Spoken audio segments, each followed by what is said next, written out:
আসসালামু আলাইকুম শেখ। ওয়ালাইকুম আসসালাম রহমতুল্লাহ বরকাত। জি, বাংলাদেশ রাজশাহী থেকে বলছি শেখ। বলেন প্রশ্ন। আমার প্রশ্ন হলো, বাংলাদেশের প্রেক্ষিতে প্রায় সব শিক্ষা প্রতিষ্ঠানগুলোতে এখানে ফ্রি মিক্সিং আছে, তো এইখানে ছেলেদের জন্য চাকরি করা কি জায়েজ হবে?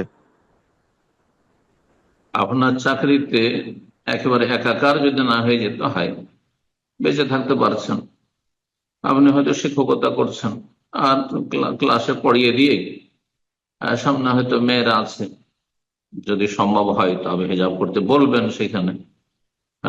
আর তারপরে আপনি সেখানে দৃষ্টি নত রাখবেন আর পড়িয়ে চলে আসবেন, তাহলে যাই হতে পারে। কিন্তু একাকার হওয়া, সেটা যে একসাথে পাশাপাশি বসে একই ল্যাবে কাজ করছেন, একই সাথে স্বামী স্ত্রীর মতো গল্প চলছে, হ্যাঁ, হাসি রসিকতা চলছে, আর নির্জনতা, হ্যাঁ, একজন পুরুষ ডাক্তার, ফিমেল নার্স, আর দরজা বন্ধ করে হ্যাঁ সে ডিউটি করছে, এইরকম চাকরি হারাম।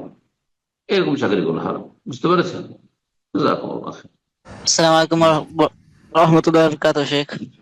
ওয়ালাইকুম আসসালাম রহমতুল্লাহ বরকাত। জি, আমি ঢাকা বাংলাদেশ থেকে বলছিলাম। প্রশ্ন। আমার প্রশ্ন হলো, আমি অনলাইনে একটা চাকরি করতে চাই, সেলস এর জন্য, একটা ব্যবসার।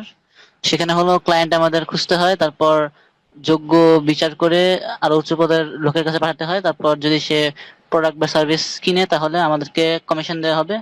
কিছু কিছু চাকরির ক্ষেত্রে হলো শুধু কমিশন দেওয়া হয়, আর কিছু কিছু চাকরির ক্ষেত্রে হলো বেস স্যালারিও থাকে, তারপর কমিশন এক্সট্রা। তো আমার প্রশ্ন হলো, এটা কি জায়েজ হবে? যে পণ্যগুলো বিক্রি করছেন অনলাইনে, সেগুলি কি হালাল পণ্য না হারাম?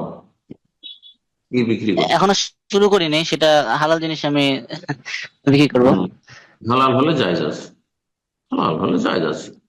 বেতন নিয়ে কারো পণ্য বিক্রি করে দেওয়া জায়েজ, কমিশন জায়েজ, বেতন কমিশন দুটোই দিচ্ছেন জায়েজ। যেমন অনলাইন ছাড়া অফলাইনে সৌদি আরবে বেশ কিছু যারা সেলসে চাকরি করে, তাদের একটা স্যালারি আছে, কোম্পানিতে চাকরি করে, আমার পরিচিত অনেকে আছে এখানে। আর তারপরে তাদের একটা টার্গেট দেওয়া হয়, এই টার্গেট পুরো করে দেওয়ার পরে অতিরিক্ত যত করবে তাতে তাদের বোনাস বা কমিশন রয়েছে, বাৎসরিক বা মান্থলি কমিশন রয়েছে। জায়েজ আছে শরীয়তে, কোনো অসুবিধা নেই। কাজটি হালাল হতে হবে। আল্লাহ তাআলা আলাম।